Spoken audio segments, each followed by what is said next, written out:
unlocked the front door, and Brigit and Blas trotted in ahead of us humans. As usual, they headed straight for the kitchen, hoping to steal what remained in the bowl of kitty kibble my mother maintained for her 3 indistinguishable orange tabby cats. The dogs having cued a greeting, my dad appeared in the kitchen doorway. Thanks to his Latino heritage, my father had dark hair and warm brown skin, both of which he'd passed on to me. Thanks to time, his hair bore some silver streaks, more with each passing year. "Hey, you two," he said. "There's leftover pizza if you want any." "Thanks," I said, "but we've already eaten." We entered the kitchen to find the dogs with their heads shoved in the cat bowl, and my mother and my sister Gabby at the table with their homework spread out in front of them. Gabby clutched a handful of her dark hair as she struggled with pre-calculus. My red-haired Irish-American mother was elbow-deep in books on the Great Depression, working on a history paper for one of her college courses. She'd recently returned to school after taking a break of nearly 3 decades. She was living proof that it's never too late to achieve your dreams and go after your goals. While the two still had a way to go on their schoolwork, they'd made quick work of a large heart-shaped box of chocolates. Only 3 pieces remained, and 2 of those had small bites taken out of them. Rejects. I reached out with my left hand, turning it to and fro to catch the light from the fixture over the table, and grabbed the last remaining intact piece of chocolate. Neither my mother nor my sister noticed my ring.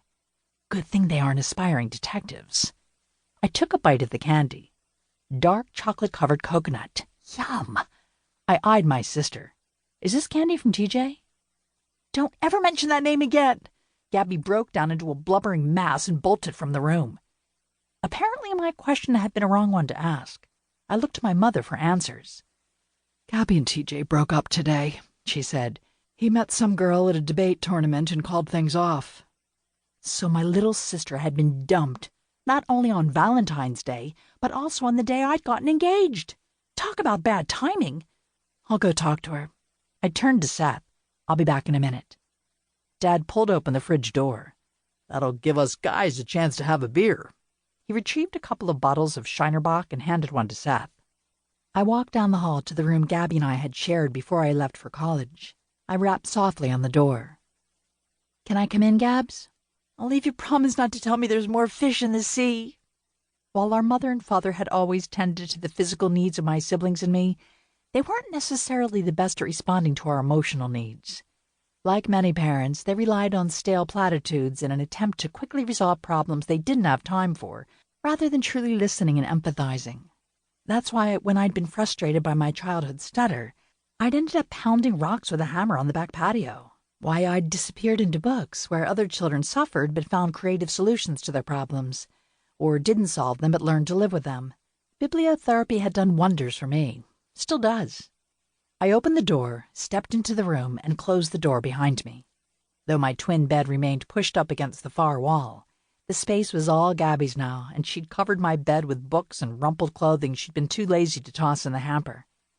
My sister lay face down on her bed, her pillow over her head. How she was getting air was anyone's guess. I sat down on her bed next to her and rubbed my hand up and down her back. "I'm sorry, Gabby. Breakups stink." She spoke into her mattress, her voice muffled. "I thought TJ really cared about me. I'm so stupid." "You're not stupid," I said. "Teenage boys are.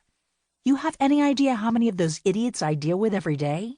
Between fistfights, vandalism, and car accidents, teen boys kept the Fort Worth Police Department busy, that's for sure."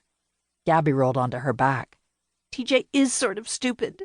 He stayed up all night playing Fortnite a few weeks ago, and then he overslept and missed most of his shift at work. They wrote him up and said if he was late again, he'd be fired." "See?" I said. "Total moron." "I'll be in trouble for that statement if they reconcile." She pushed herself up and clutched the pillow to her chest like a security blanket. She turned her red-rimmed eyes on me. "When do boys stop being stupid?" "It takes a long time," I told her. "Seth had been stupid, too, near the beginning of our relationship, thanks to a father he'd never known and his young mother abandoning him with her parents when he was a child. He suffered severe attachment issues. When he'd developed serious feelings for me, he'd felt vulnerable and called things off. I'd been stunned and heartbroken. Of course, he'd later grown a pair, faced his feelings, and come crawling back with his tail between his legs. In the meantime, I'd had some fun with a sexy mounted sheriff's deputy who rode a black horse named Jack. I reminded Gabby.